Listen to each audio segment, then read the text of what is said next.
all of us, no matter where we are on our journey, have played a role in our families. We've tried to work out how to either survive in the family dynamic, or we've learnt how much power we have because the relationships have empowered us to be ourselves. What happens when we choose relationships? How are those two parts connected? So you have your survival mechanisms.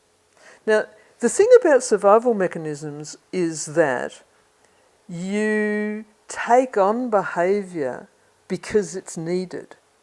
So, say if you've got parents who can't handle anger. Yeah. Right? Let's talk about that. So then you have to not display your anger.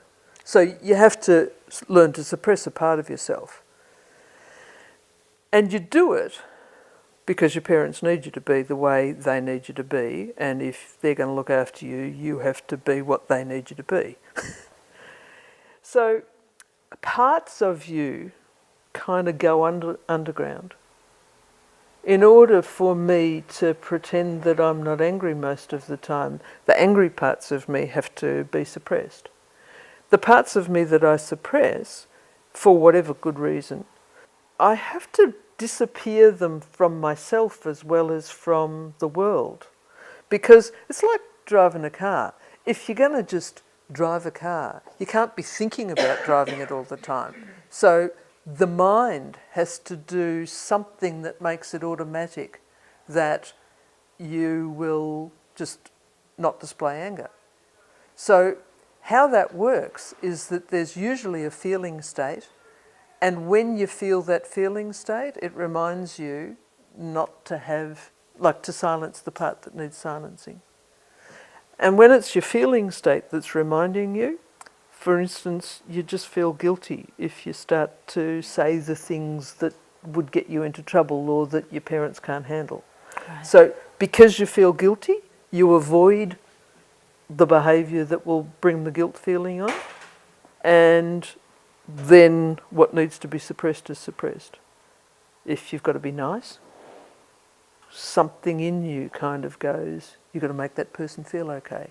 So then you're checking in. Are they feeling okay? Are they feeling happy? Are they, are they having a good time? The thing about doing that is that these survival mechanisms quieten down certain parts of us, actually kill off almost certain parts of us.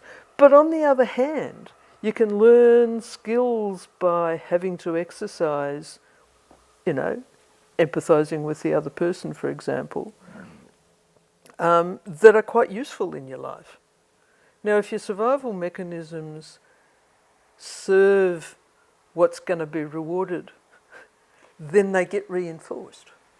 So being nice gets rewarded because people like you when you're nice. There's such a balance between being in relationship in a way that works and being in relationship with yourself in a way that works.